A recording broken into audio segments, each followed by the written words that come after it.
En una conversación con un administrador de empresas, le di una descripción de algunos de los discípulos de Jesús. Hablé de sus características antes del momento en que recibieran el llamado para seguir al Maestro. No le mencioné que la descripción que hacía se refería a los apóstoles. Le hablé como si fueran personas que viven con nosotros en la actualidad. Tras describirlos, les pregunté, ¿los contrataría como empleados de su empresa? La respuesta que escuché fue un rotundo no. Y esa era la respuesta que yo esperaba escuchar. Yo tampoco los contrataría. No contrataría a personas como Mateo, como Pedro, como Juan y Judas. Casi nadie los contrataría. Nosotros, mis amigos, solo podemos ver el presente y una parte de él. Pero Jesús, cuando llamó a los 12, conocía todas sus malas costumbres y eso hace que me impresione más la elección del Maestro. Jesús los eligió no solo como empleados, sino que los llamó a ser el equipo que dirigiría su empresa en la tierra. Sin duda, hay mucho que aprender de la elección de Cristo. Así es que no te vayas, está comenzando Fe para Hoy.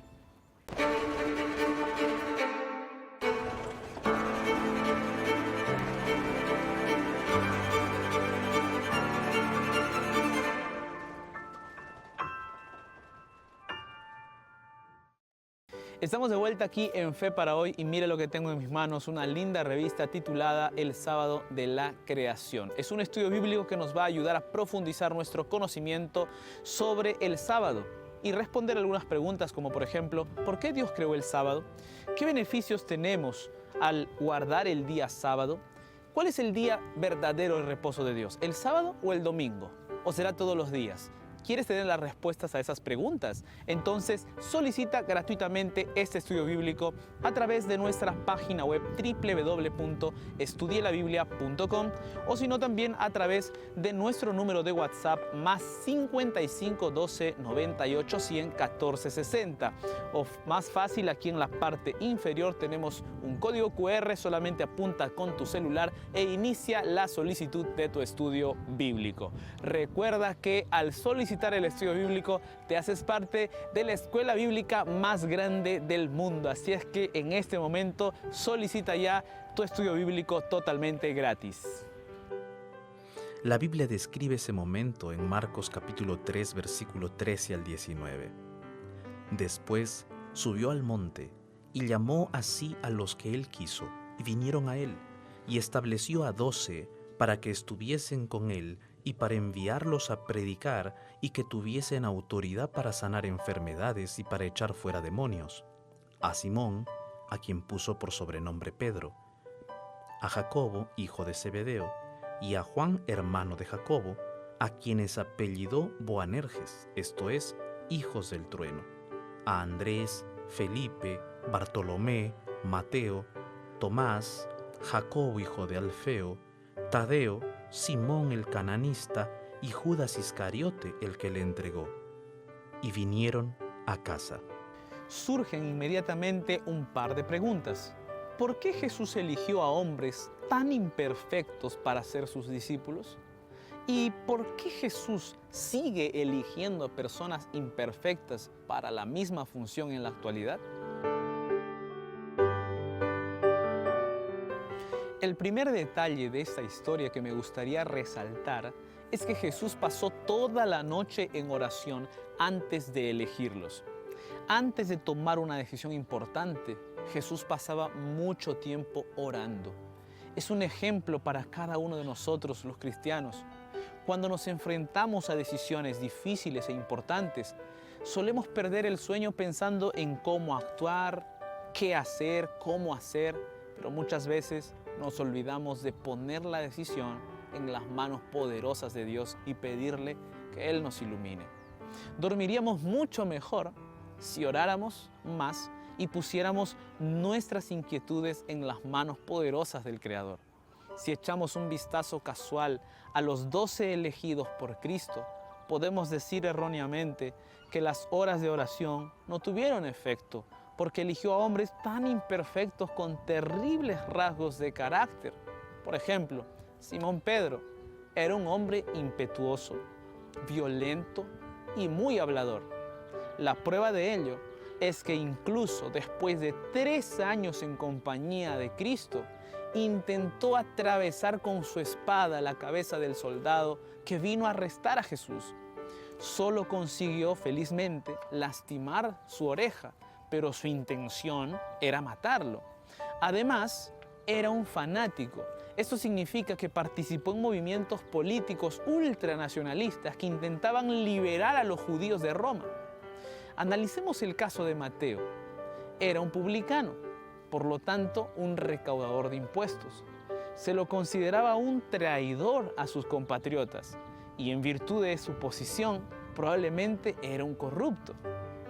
No era precisamente un hombre al que invitaríamos a dirigir una iglesia, pero Jesús lo hizo. Hay algo muy interesante en el llamado de estos dos hombres. Simón y Mateo estaban en posiciones sociopolíticas opuestas. Mateo era un traidor y Pedro un activista nacionalista. Pero Jesús los reunió en el mismo grupo. El cristianismo une a los que son diferentes. Analizando a otro de los elegidos de Cristo, podemos decir que Juan fue identificado en el texto, junto con su hermano, como el hijo del trueno. Esto se refiere a su naturaleza agresiva. Juan no tenía amor por los perdidos. Un ejemplo de ello fue cuando Juan le sugirió a Jesús que descienda fuego del cielo para consumir a un grupo de personas que lo había rechazado. Todavía nos falta la historia de Judas. Es cierto que no fue precisamente elegido por Jesús, pero él se ofreció.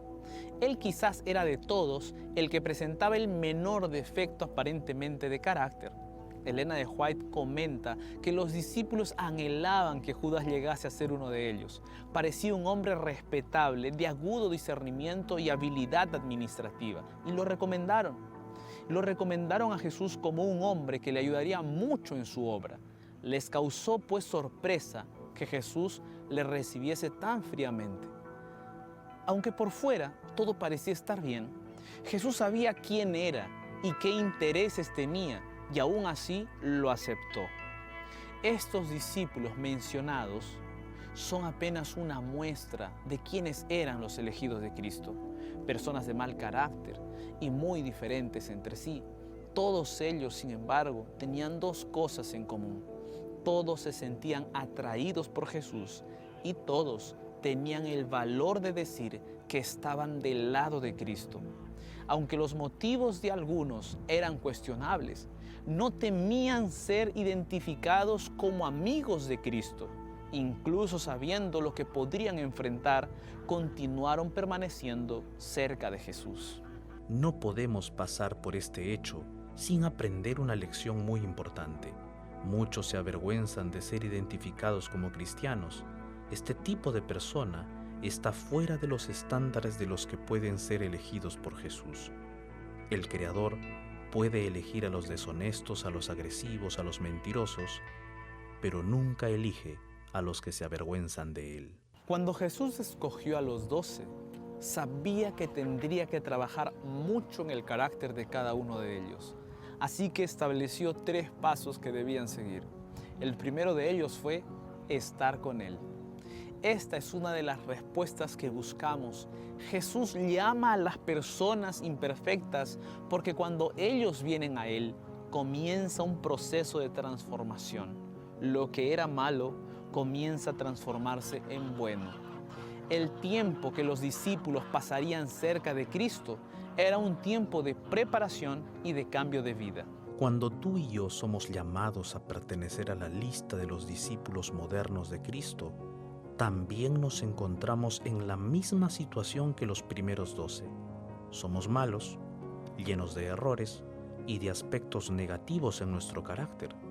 Pero si pasamos tiempo con el Maestro, nos transformaremos a su imagen y seremos capaces de realizar nuestras tareas con mucha satisfacción.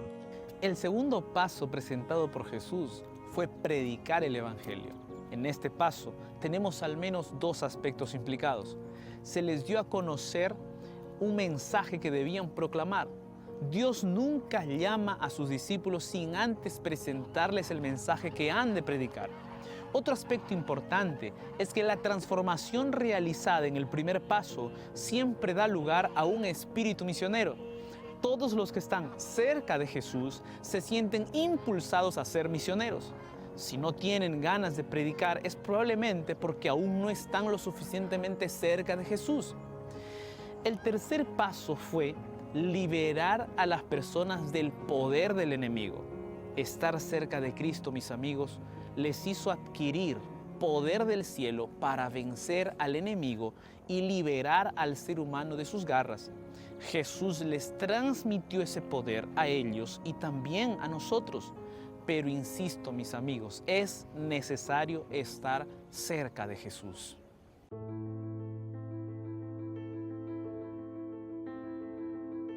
Cuando pienso en la invitación que hizo Jesús a los discípulos, me viene a la mente al menos 3 razones que llevaron a Jesús a elegir hombres con tantos defectos. La primera es que al predicar a otros, los discípulos tendrían su testimonio de transformación como prueba del poder del mensaje que predicaban. Nada es más convincente que un testimonio personal. Las personas pueden no creer en la Biblia, pero nadie puede refutar el testimonio de alguien que estuvo en el fondo del pozo y fue rescatado por Dios. El testimonio personal de los 12 discípulos sería una predicación silenciosa del Evangelio. La segunda razón que veo es que los discípulos tendrían compasión por los pecadores. Al encontrarse con personas malas, como lo eran ellos antes de conocer a Cristo, ellos mismos se compadecerían de los pecadores. Se verían a sí mismos en esas personas. La tercera razón es que los discípulos no se rinden ante los pecadores, al igual que Cristo no se rindió ante ellos. Cuando estaban cansados o se encontraban con alguien muy duro, ellos seguían adelante, porque así lo hacía el Señor con ellos.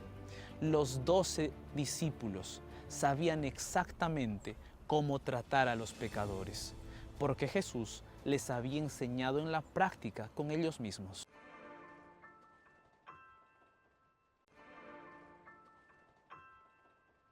Alabo a Dios porque sigue eligiendo personas imperfectas para trabajar para Él en esta tierra. Por eso me eligió a mí para ser pastor a pesar de mis errores.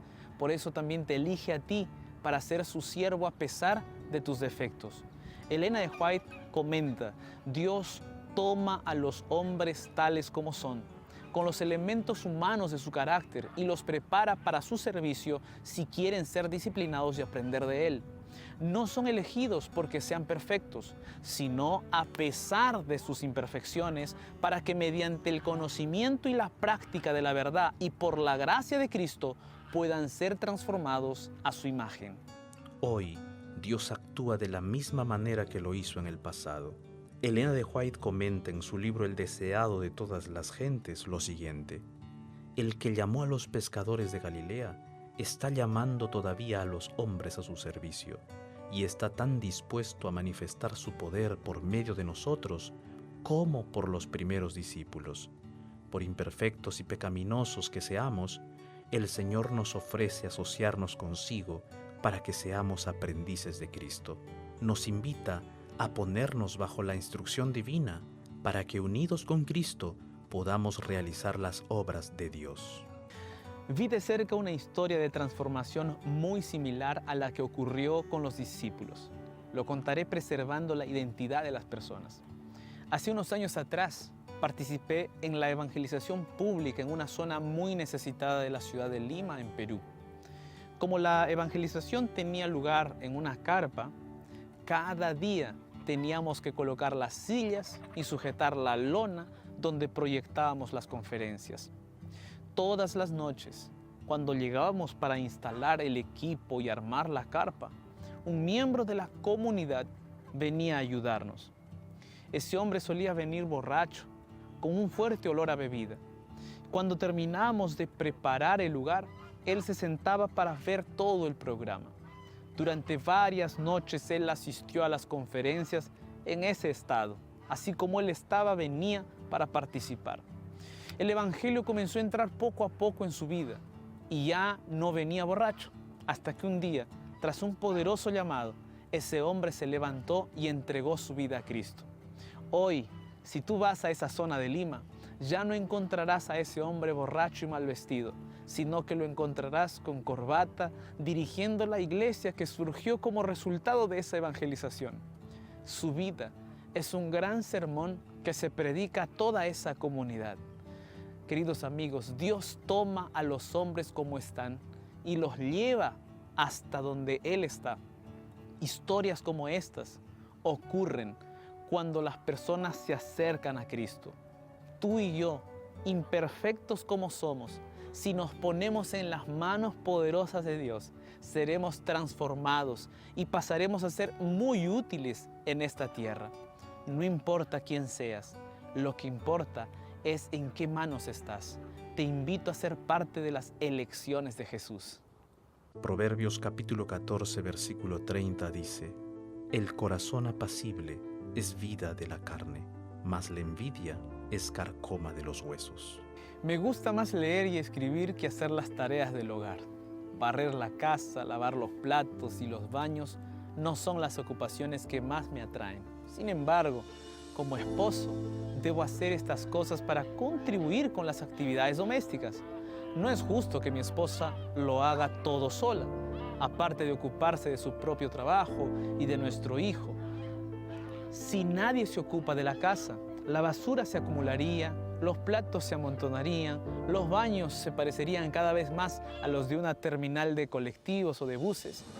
Llegará el momento en que será imposible vivir en esa casa como gente civilizada. Por lo tanto, es necesario limpiar periódicamente la casa para que esté limpia y las personas puedan estar física y mentalmente sanas en ella. Algo similar ocurre con nuestra mente. Mientras caminamos por la calle, vemos la televisión, miramos películas, hablamos con las personas, poco a poco acumulamos en nuestra mente alguna suciedad del pecado, impurezas como la envidia, citada en el proverbio de hoy, la inmoralidad, la ira, los chismes, dejan el ambiente de nuestra mente cada vez más contaminado. Por lo tanto, periódicamente necesitamos hacer una limpieza espiritual. Tener el corazón en paz o la conciencia tranquila es la manera de poder caminar en paz por la vida. Nadie que lleve las cargas del pecado, la culpa por los errores del pasado o los planes impuros para el futuro podrá vivir en paz. No es lo más agradable del mundo mirar dentro de nosotros mismos e identificar nuestros mayores defectos, nuestras malas costumbres, las cosas que no nos gustaría que nadie supiera. Pero aunque sea algo extremadamente difícil o desagradable, es una actitud muy necesaria. La buena noticia es que quien limpia nuestra conciencia es Dios. El profeta Zacarías tuvo una visión en la que Dios hizo esto con alguien. Zacarías capítulo 3, versículo 3 y 4 dice lo siguiente: Y Josué estaba vestido de vestiduras viles y estaba delante del ángel. Y habló el ángel y mandó a los que estaban delante de él, diciendo: Quitadle esas vestiduras viles. Y a él le dijo: Mira, que he quitado de ti tu pecado y te he hecho vestir de ropas de gala. Nuestro trabajo es mirarnos a nosotros mismos, identificar nuestras impurezas y dejar que Dios haga su trabajo. No importa lo sucio que estemos tú y yo, Dios tiene suficiente poder para hacernos puros. Por eso permite que Él te limpie espiritualmente el día de hoy. ¿En qué piensas cuando escuchas la expresión nuevamente? Muchas cosas pueden venir a tu mente. Es posible que pienses en algún error que hayas cometido una vez más y que no te gustaría haberlo cometido. Puedes pensar en algo desagradable que quizás no te gustaría volver a pasar. Incluso puedes pensar en un reencuentro con alguien que no te hace feliz. Sin embargo, la expresión nuevamente no solo tiene malas connotaciones. Puede ser la frase que acompañe el regreso a un lugar que te ha gustado mucho visitar o el reencuentro con un ser querido al que hace tiempo que no ves. La expresión nuevamente también puede ser una referencia a un nuevo momento para volver a empezar. El poeta Mario Quintana pensó en un nuevo comienzo y dijo: bendito el que inventó el bello truco del calendario, pues lo bueno del lunes, del primer día del mes y de cada año nuevo es que nos da la impresión de que la vida no continúa, sino que solo recomienza. Además dijo: todo tiene un principio y un medio. El final solo existe para aquellos que no perciben el nuevo comienzo. Lo que significará el término nuevamente va a depender más de ti que de nada ni de nadie. La forma en que afrontes el nuevo comienzo determinará cómo será. El autor bíblico en el libro de Eclesiastés hace una interesante afirmación sobre la vida. Lee conmigo Eclesiastés capítulo 1, versículo 9. El texto dice: ¿qué es lo que fue? Lo mismo que será. ¿Qué es lo que ha sido hecho? Lo mismo que se hará. Y nada hay nuevo debajo del sol.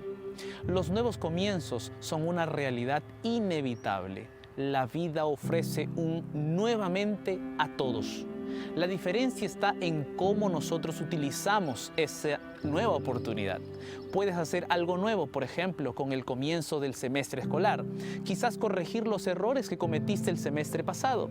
Quizás mejorar en aspectos en los que no eras lo suficientemente bueno. O quizás ser incluso mejor de lo que ya había sido. ¿Quieres ser feliz en este nuevo semestre? Lo único que tienes que hacer es poner en práctica una fórmula sencilla: combinar el poder divino con tu esfuerzo. De este modo, tu nuevamente será tan nuevo que parecerá la primera vez. Proverbios capítulo 16, versículo 4 dice: el Señor lo ha creado todo con un propósito, aún al hombre malvado para el día del castigo. ¿Te has preocupado al leer este proverbio? ¿Te parece un poco extraño? Este texto bíblico dice que Dios habría creado a los malvados solo con el propósito de castigarlos. ¿Es así acaso cómo trabaja Dios? Por supuesto que no. Algunas personas han utilizado este versículo para enseñar que Dios creó a algunas personas para el sufrimiento, para la condenación eterna, es decir, predestinados a perderse. El sentido literal del texto bíblico original es que Dios creó todas las cosas para su fin, es decir, cada decisión que tomemos irá acompañada de sus consecuencias naturales. Una consecuencia natural del pecado es el sufrimiento, por eso a veces sufrimos. El texto no habla de predestinación, sino de las consecuencias de las elecciones. Dios no planificó el pecado y el sufrimiento. Creó un mundo sin defectos. Las personas se relacionaban perfectamente entre sí, con Dios y con la naturaleza. Pero haciendo uso de su libertad, el hombre decidió desviarse de este plan perfecto. Cuando Adán y Eva decidieron desobedecer a Dios, comiendo el fruto prohibido, las cosas dejaron de ser como Dios lo había planeado. Hoy vivimos en un planeta diferente al que estaba en los planes originales de Jesucristo. Hoy cosechamos las consecuencias de esta mordida al fruto del conocimiento del bien y del mal. Creo que ya te has dado cuenta de que nuestro Dios puede obrar en nuestras vidas de forma increíble. No importa quiénes somos, o cuál es nuestro pasado, o cuáles son nuestras malas costumbres. Él puede transformar nuestra vida en un abrir y cerrar de ojos, o mediante un proceso un poco más largo, pero Él puede transformarnos. La elección de los discípulos es una gran esperanza para cada uno de nosotros. Como te he mencionado antes, todos los discípulos que lo permitieron y le dieron el espacio a Jesús fueron cambiados por Él. Esto puede repetirse también en nuestras vidas. Tal vez estés escuchando estas palabras y pienses que para ti ya no hay solución o que has ido demasiado lejos tras el pecado. Tal vez te consideres alguien para quien ya no hay posibilidad de ser usado por Dios para una causa noble. Pero ¿sabes? Escucha una cosa. Dios es eterno, su poder es eterno y sus milagros del pasado pueden ocurrir hoy en tu vida. Querido amigo, no eres peor que Pedro, no eres peor que Juan o que Mateo, no eres peor que Pablo o cualquier otro personaje de la Biblia, porque Dios quiere hacer poderosamente su obra en tu vida. Él quiere obrar en tu corazón. Lo que necesitas es hacer la misma entrega que esos personajes de la Biblia hicieron. Este es el momento de abrir tu corazón y permitir que Dios comience una obra poderosa en ti. Aprovecha esta oportunidad. Entonces, ¿cuál es tu decisión? Decide hoy entregar tu vida a Jesús y experimentar su poder transformador. Que Dios te bendiga.